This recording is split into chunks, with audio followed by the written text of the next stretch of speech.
여러분 반갑습니다. 창조 힐링입니다. 창조 힐링은 하나님 아버지 뜻이 하늘의 이루같이 이 땅 가운데 이루어지는 것이 목적입니다. 내가 길이요 진리요 생명이니 나로 말미암자고는 아버지께로 올 자가 없느니라. 아멘. 오늘은 개신교의 아킬레스 건이 된 칭의의 교리 바로 알기. 주님, 칭의의 교리가 뭐예요? 책을 소개해 드리겠습니다. 저자의 130번째 책 중에 대표작입니다. 2000년 동안 칭의의 교리가 우왕좌왕했습니다. 교단마다 칭의의 교리가 조금씩 다릅니다. 어떤 교단은 칭의의 교리가 성경에서 완전히 벗어나 있고, 어떤 교단은 50%는 맞고 또 50%는 틀린 교단들이 많습니다. 칭의의 교리를 잘못 가르치면 이단이 됩니다. 칭의의 교리를 잘못 가르치면, 잘못 알고 잘못 가르치면 구원파 이단이 됩니다. 여러분, 칭의의 교리 바로 알고 저와 여러분이 하나님 뜻대로 살기를 예수님으로 축복합니다. 책 안으로 들어보겠습니다. 본책 414페이지부터 소개되어 있습니다. 다이아몬드 같은 진리를 설교할 때 말씀드린 것처럼 많은 이들이 칭의하면 임의의 칭의만 생각합니다. 그러나 학자들을 통해서 밝히 드러난 것처럼 임의의 칭의뿐만 아니라 아직의 칭의가 있습니다. 때문에 저는 다이아몬드 같은 진리 저의 책에서 칭의를 3가지 성경 말씀을 예로 들어 설명해 드렸습니다. 첫째, 의의 선물.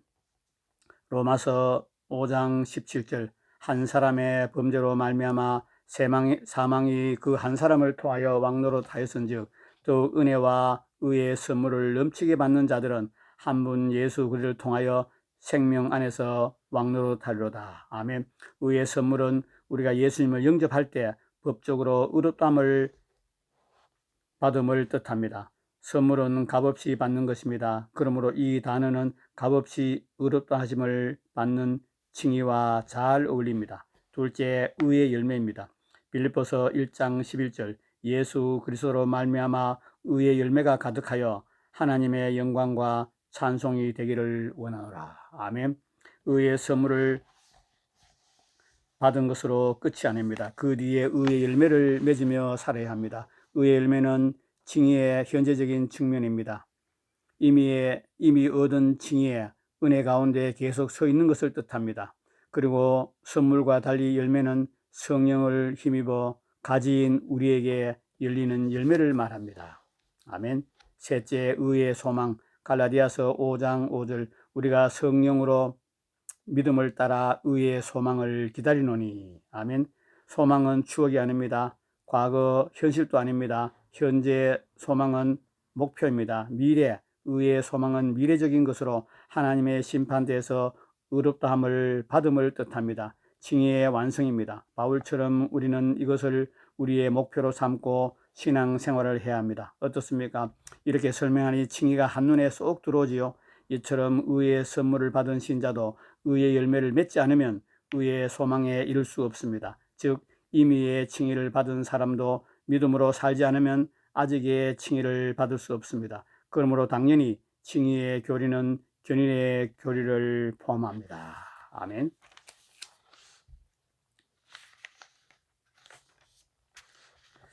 1. 의의 선물, 2. 의의 열매, 3. 의의 소망. 이것을 읽고도 한 번 구원은 영원한 구원이라고 믿으면 정상이 아닙니다. 하루는 교회에서 히브리서 10장 39절을 가지고 연구하고 고민하다가 밤늦게 집에 갔습니다. 그런데 집에 가는 차 안에서 칼빈의 견인의 교리를 끝장낼 수 있는 선명한 깨달음이 임했습니다. 저는 칼빈의 한 번 구원은 영원한 구원이라는 비성경적이고 위험한 교리를 교회 안에서 깨끗이 제거하기를 원합니다. 그래서 그것을 정리한 것을 여러분과 나누기를 원합니다. 아멘.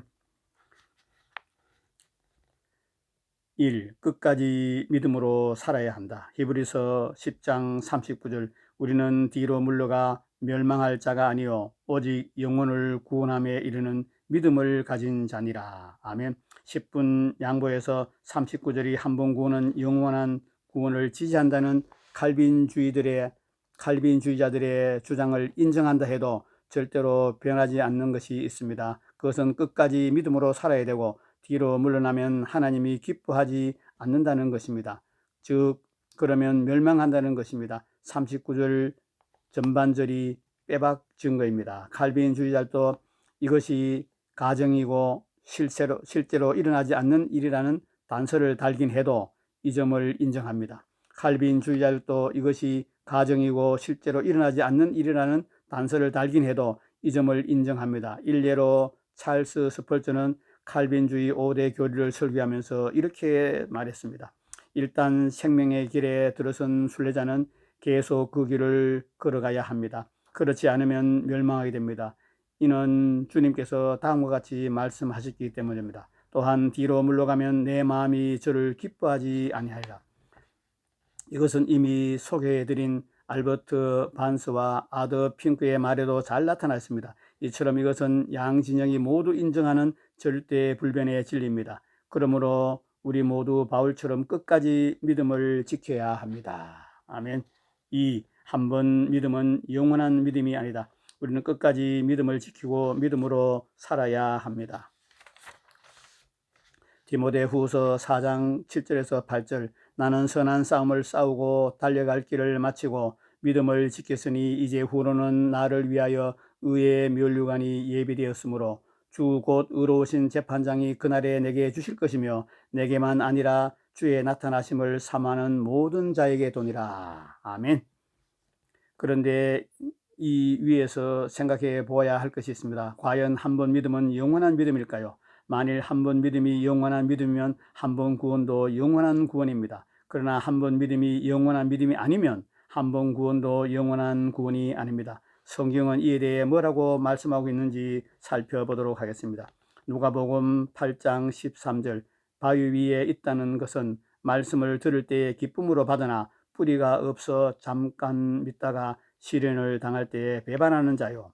디모데전서 1장 19절에서 20절 믿음과 착한 양심을 가지라. 어떤 이들은 이 양심을 버렸고 그 믿음에 관하여는 파선하였느니라. 그 가운데 후메네오와 알렉산더가 있으니 내가 사탄에게 내준 것은 그들로 훈계를 받아 신성을 모독하지 못하게 하려 함이라. 아멘. 이처럼 배교와 타락 두 가지 면에서 한 번 믿음은 영원한 믿음이 아닙니다. 그러므로 한 번 구원은 영원한 구원의 진리가 아닙니다. 한 번 구원은 영원한 구원이라는 진리는 비진리입니다. 그는 사람의 계명입니다. 3. 참 믿음은 행함에 있는 믿음이다. 우리나라의 장로교 신자들이 망각하고 있는 것이 있는데 설사 한 번 구원은 영원한 구원을 인정한다 해도 행함에 있는 믿음이 있어야 천국에 간다는 것은 변하지 않는 것입니다. 마태복음 7장 21절 나더러 주여 주여 하는 자마다 다 천국에 들어갈 것이 아니요 다만 하늘에 계신 내 아버지 뜻대로 행하는 자라야 들어가리라. 아멘. 야고보서 2장 14절 내 형제들아 만일 사람이 믿음이 있노라 하고 행함이 없으면 무슨 유익이 있으리요 그 믿음이 능히 자기를 구원하겠느냐.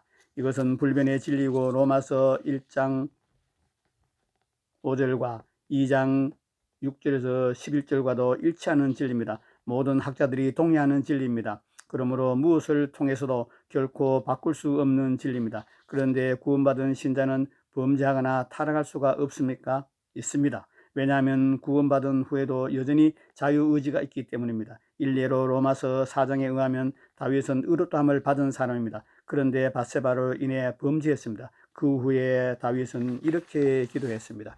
시편 51편 10절에서 11절 하나님이여 내 속에 정한 마음을 창조하시고 내 안에 정직한 영을 새롭게 하소서. 나를 주 앞에서 쫓아내지 마시며 주의 성령을 내게서 거두지 마소서. 아멘. 왜냐하면 사울 왕에게서 성령을 거두시고 그가 버림을 받는 것을 다윗은 똑똑히 보았습니다. 그러니 믿는 자가 타락할 수 있습니까? 없습니까? 있습니다. 또한 버림받을 수 있습니까? 없습니까? 당연히 있습니다. 그러므로 우리는 칼빈의 견인의 교리를 믿고 있는 사람들에게 이렇게 물어봐야 합니다. 그래 한 번 구원이 영원한 구원이라고 치자. 그런데 너희가 과연 죄를 버리고 하나님 말씀대로 지금 살고 있느냐? 왜냐하면 영혼의 안전은 한 번 구원은 영원하다고 믿는 것이 아니라 오로지 말씀대로 행하는 것에 달려있기 때문입니다. 이것은 역으로도 사실입니다. 영혼의 안전은 구원받은 자도 버림받을 수 있다고 믿는 것이 아니라 오로지 말씀대로 행하는 것에 달려 있습니다. 그러므로 우리는 반드시 말씀대로 행하는 살아있는 신앙이 되어야 합니다. 4. 예수님은 우리에게 깨어있으라고 하셨습니다. 구원받은 자도 배교하거나 타락할 수 있습니다. 이 말을 듣고 칼빈주의자들은 하나님이 택한 자들은 억지로라도 회개시켜 천국에 데려간다고 할 것입니다. 그러나 이것은 칼빈주의자였던 찰스 스펄전조차 혐오하고 매우 잘못된 교리임을 주장합니다. 칼빈의 5대 교리 설교라는 책에서 찰스 스펄전은 이렇게 말했습니다. 우리는 사람을 나무토막처럼 물리적 힘으로 다루어 그가 원하든 원치 않든 하늘나라로 데려가는 잘못된 교리를 믿지 않습니다. 어떤 사람이 자기가 한때 그 길에 들어왔다고 생각하는 것 때문에 비록 그가 즉시 그 길을 떠났지만 그는 구원을 확신한다고 결론을 내려도 좋다는 그것은 꿈에도 생각해 본 적이 없습니다. 그러나 우리 주 예수 그리스도를 믿고 성령을 진심으로 영접한 자는 다시 돌아가지 않으며 믿음의 길을 유지합니다. 라고 우리는 말합니다. 믿고 세례를 받은 사람은 구원을 얻을 것이요. 기록되어 있지만 그가 다시 돌아가서 이전에 행하던 대로 죄를 즐긴다면 그는 구원을 얻을 수 없습니다. 우리는 예전에 예수님을 믿던 자가 순종의 길을 완전히 버렸는데도 구원받을 수 있다는 교리를 몹시 싫어합니다. 이 교리는 신자가 죄 가운데 살 수 있다는 방탕한 사상이 아니라 그는 그렇게 살 수도 없고 그렇게 살려고 하지도 않는 것을 말한다고 믿습니다. 우리에게 자유의지를 주신 분은 하나님이시고 하나님은 절대로 인간의 자유의지를 침해하지 않으십니다. 그러므로 억지로 회개시키는 일은 절대로 하나님은 하시지 않습니다. 그럼에도 불구하고 그렇게 맹신하고 있는 자들에게 저는 깨어있으라고 하신 예수님의 말씀을 상기시켜 드리고 싶습니다.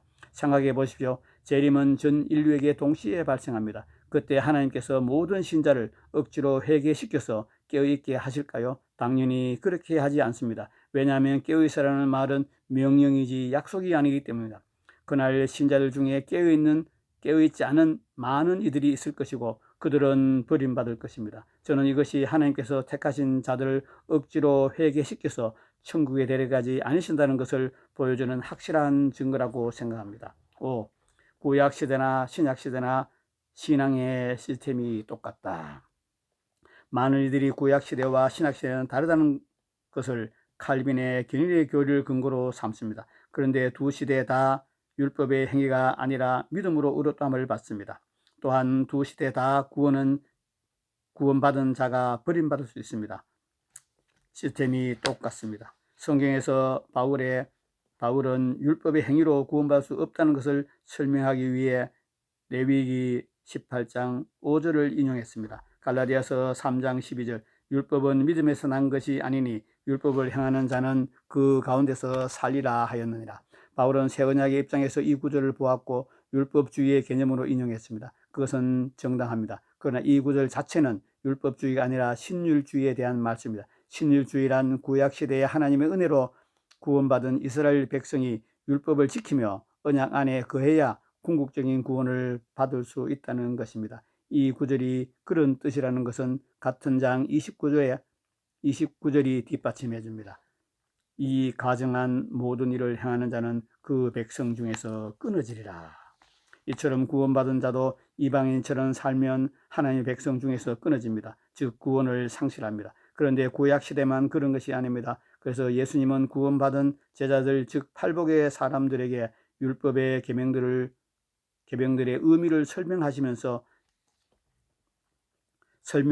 전 이렇게 말씀하셨습니다. 다시 읽어드리겠습니다. 그런데 구약시대만 그런 것이 아닙니다. 그래서 예수님은 구원받은 제자들 즉 팔복의 사람들에게 율법의 계명들의 의미를 설명하시기 전에 이렇게 말씀하셨습니다. 마태복음 5장 20절 내가 너희 이르노니 너희 의가 서기관과 바리새인보다 더 낫지 못하면 결단코 천국에 들어가지 못하리라. 한 번 더 읽어드리겠습니다. 마태복음 5장 20절 내가 너희 이르노니 너희 의가 서기관과 바리새인보다 더 낫지 못하면 결코 천국에 들어가지 못하리라. 아멘. 이처럼 신약시대도 계명들을 지킴으로 은혜 안에 거하지 않으면 천국에 들어갈 수 없습니다. 마태복음 7장 21절도 그것을 보여줍니다. 히브리서 저자는 이것을 히브리서 3장 4장에서 설명했습니다. 그러나 이것을 가장 잘 설명한 곳은 고린도서 10장입니다. 거기서 바울은 구약 시대의 이스라엘 백성이 불순종함으로 버림받은 몇 가지 예를 든 후에 놀랍게도 그것이 오늘 사는 우리의 본보기라고 설명했습니다. 또 그 앞에서는 내가 내 몸을 쳐 복종하게 하면 내가 남에게 전파한 후에 자신이 도리어 버림을 당할까 두려워함이라 하고 고린도전서 9장 27절에서 고백했습니다. 그 뒤에서는 그런즉 선줄로 생각하는 자는 넘어질까 조심하라. 고린도전서 10장 12절로 권면했습니다. 편견을 내려놓고 그 장을 다시 읽어보십시오. 그러면 그 의미가 정오의 태양처럼 분명합니다. 때문에 총신대 이한수 교수님도 이 장에 대해서 이렇게 썼습니다. 이한수 교수님의 글을 읽어드리겠습니다.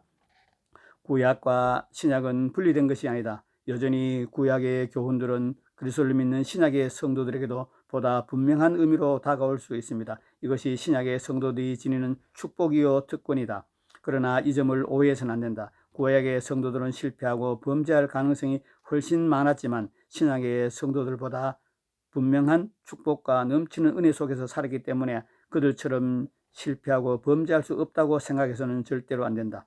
바울의 요점은 신약의 성도들이 구약의 교훈을 보다 분명하게 깨달을 수 있고 구약의 사건들을 거울 삼아 더욱더 경성하는 삶을 살 수 있도록 하는 일이다. 구약의 성도들이 악을 즐기함으로 하나님의 심판을 자초했다고 한다면 신약의 성도들도 그러한 심판을 면제받았다고 생각해서는 절대로 안 된다. 구약의 성도들에게 그들의 신분에 걸맞은 믿음과 순종이 요구된 것처럼 신약의 성도들도 그들의 신분에 걸맞은 믿음과 순종의 삶이 요구된다. 그러한 믿음과 순종의 삶을 등한히 할 때 신약의 성도들도 구약의 성도들이 당했던 것처럼 하나님의 심판을 결코 피할 수 없습니다. 옳습니다. 구약 시대뿐만 아니라 신약 시대도 계속 범죄하고 돌이키지 않으면 버림받고 멸망합니다. 그러므로 절대로 한 번 구원은 영원한 구원이 아닙니다. 2011년 11월 17일 세계적인 신학자인 김세윤 박사님이 서울 명동 청아람에서 열린 가을 사경회에서 한국교회 개혁을 위해 날선 설교를 했습니다. 모 신문이 이것을 기사화했는데 제목이 교회 개혁 삐뚤어진 층으로부터 발휘계입니다. 놀랍지요. 또 개독교 목사라고 비난을 받아도 싸다. 중세 카톨릭 교회와 같다. 구원론이 구원파와 다르지 않다는 매우 강한 말들로 기사 상단에 타이틀을 장식했습니다. 다음은 김세윤 박사의 글을 읽어드리겠습니다. 김세윤 박사는 칭의의 올바른 이해와 산상수훈의 실천이 한국교회 개혁의 길이라고 했습니다. 김세윤 박사님에 따르면 아이러니하게도 종교개혁의 근거가 되었던 바울의 칭의론이 한국교회가 부패하는 원인이 되었습니다. 한국교회가 바울의 칭의론을 왜곡했기 때문입니다. 한국교회는 교인들에게 믿음은 무조건 구원받는다고 강조했고 이는 행위 없는 믿음을 갖게 했다. 김 박사는 기독교인들은 사기를 치거나 탈세를 해도 예수를 믿기만 하면 구원받는다고 생각한다. 이런 기독교인들은 개독이니 목사라는 소리를 들어도 싸다. 김세윤 박사는 한국교회의 왜곡한 칭의로는 잘못된 구원론을 가져왔다고 했다. 김 박사는 이런 구원론을 가진 한국교회는 사실상 구원파와 다를 바가 없다고 강조했다. 김 박사는 행함 없는 믿음으로 구원받거나 한 번 받은 구원은 바뀌지 않는다고 하면 교인들이 신앙생활을 제대로 잘 하겠냐고 반문했습니다. 김세윤 박사는 한국교회의 개혁을 위해 바울의 칭의를 제대로 이해해야 한다고 힘써 강조했습니다. 김 박사는 칭의는 죄인이 믿음으로 제사함을 받고 하나님의 나라의 새로운 백성이 되었다는 것이며 이것이 예수님이 전하신 하나님 나라의 복음과 일치합니다. 예수님이 전하신 천국 복음과 일치합니다. 여기서 끝나는 것이 아닙니다. 바울이 말하는 칭의는 종말론까지 하나님 나라 백성으로서 하나님의 나라의 법을 지키면서 사는 것이다. 그것이 산상수훈을 행하는 것이다. 김 박사는 바울이 말한 칭의는 원래 의미는 산상수훈의 가르침을 따르는 것이며 이것이 한국교회의 개혁을 위해 꼭 필요한 길이라고 힘주어 말했습니다. 할렐루야. 또 김세윤 박사님은 칭의와 성화라는 탁월한 책에서 교회 안에 두루 퍼진 왜곡된 칭의론과 견인의 교리의 문제점을 담대하게 이렇게 전했습니다. 한국의 진지한 그리스도인들은 성화의 필요성을 강조하지만 대다수 신자들은 은혜로만 믿음으로만 이미 의인으로 칭함받음에 자만하고 심지어 어떤 이들은 그것을 예정론과 성도의 견인론로 뒷받침하여 구원파적 안일에 빠지기까지 합니다. 나는 하나님의 은혜를 덕입어 이미 의인이라 칭함받았으니 나는 구원으로 예정된 사람이고 그러기에 하나님이 최후의 심판 때까지 나를 지켜주시리라. 그러니 나는 이제 어떤 경우에도 구원의 확신만 가지고 있으면 된다. 이 말은 대개 그러니 아무렇게 살아도 상관없다는 말을 내포하고 있습니다. 구원파 사람들은 이러한 생각이 복음의 참 진리라고 확신을 가지고 담대히 주장합니다. 그러나 구원파를 이단이라고 말하는 정통 목사들은 사실상 이렇게 가르치는데 단지 슬그머니 가르친다는 차이뿐입니다. 통쾌하죠. 마지막으로 같은 책 뒷부분에서 김세윤 박사님은 단정적으로 이렇게 말했습니다. 은혜로만 믿음으로만 칭의됨의 복음은 하나님의 은혜 쪽에서 보든 우리 인간의 믿음 쪽에서 보든 우리가 의로운 삶을 살아야 함을 구조적으로 요구하는 것입니다. 그러므로 그것을 방종을 위한 면허증으로 가르치는 자는 그가 누구든지 거짓 복음을 선포하는 이단자입니다. 그가 누구든 간에 사꾼이며 거짓 선지자입니다. 맞습니다. 그러므로 우리 교회가 이단이 아닙니다. 오히려 맹인이라 저의 설교와 책을 비판하고 이단시하는 목사들이 정통에 탈을 쓰고 있지만 진짜 이단입니다. 아무튼 한국이 낳은 세계적인 신학자인 김세윤 박사님도 루터의 칭의의 교리의 문제점과 칼빈의 견인의 교리를 합작으로 발생하는 심각한 폐해를 저처럼 공개적으로 강력하게 성토했습니다. 그러므로 여러분이 안심하고 이 시리즈 설교에서 설명한 참 진리를 받아들이십시오. 또 자기만 알고 있지 말고 가족과 친구와 동료와 지인에게 널리 알려주십시오. 그리고 이 진리가 우리나라뿐만 아니라 전 세계 모든 교회에 퍼져나가 개신교가 이 진리를 통해 더욱 개혁되고 힘있게 부흥할 수 있도록 지속적으로 기도해 주시기 바랍니다. 아멘. 오늘은 개신교의 아킬레스건이 된 칭의의 교리, 사랑하는 교회 변숙 목사님이 쓰시고 도서출판 거룩한 진주의 펴낸 책을 소개해 드리겠습니다. 여러분은 칭의의 교리를 바로 알고 계십니까? 대부분 교단들이 한 번 구원은 영원한 구원이다. 한 번 구원받은 사람은 죄를 짓기나 실패해도 절대로 버림받지 않는다고 설교합니다. 하나님이 사랑이신데 자녀를 버리겠느냐고 말씀합니다. 그러나 그렇지가 않습니다. 노아의 물홍수 때 최소 인구가 1억이고 많게는 5억인데 8명만 달랑 구원받았습니다.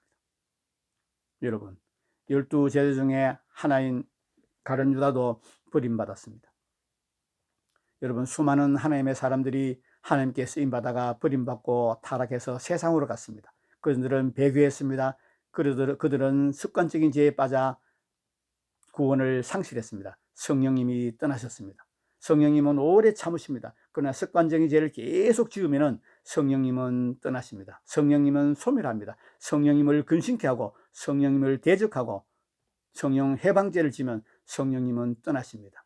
여러분, 한번 구원은 영원한 구원이 아닙니다. 현재적 믿음이 중요합니다. 처음 믿을 때 의의 선물을 받았습니다. 지금 현재 의의 열매를 맺으며 살아야 합니다. 의의 열매를 맺으며 살다가 의의 소망을 이루는 마지막 심판대에서 의의 열매로 하나님 앞에 담대히 나아갈 수 있습니다. 한 사람도 구원에서 실패하지 않고 뒤로 물러가지 않고 배교하지 않고 믿음을 저버리지 않고 반드시 죄를 이기고 말씀대로 살고 승리하는 여러분 되기를 예수님으로 축복합니다. 오늘은 칭의의 교리, 주님, 칭의의 교리가 뭐예요? 개신교의 아킬레스건이 된 칭의의 교리, 2000년 동안 우왕좌왕하던 칭의의 교리를 변승우 목사님이 하나님의 은혜로 바로잡았습니다. 꼭 이 책을 읽으시고 여러분 모두가 천국 백성으로 하나님 안에서 마음껏 먹고 마시고 자유를 누리다가 반드시 이긴 자가 되어 부활에 참여하고 새하늘 새 땅 새 열로 살면서 영원히 하나님 아버지와 함께하는 저와 여러분 되기를 예수님으로 축복합니다. 창조 힐링은 진리 회복과 종교개혁, 천하보다 귀한 영혼을 구원하는 것이 목적입니다. 귀 있는 자들은 성령이 교회들에게 하시는 말씀을 들을지어다. 아멘. 끝까지 시청한 여러분 감사합니다.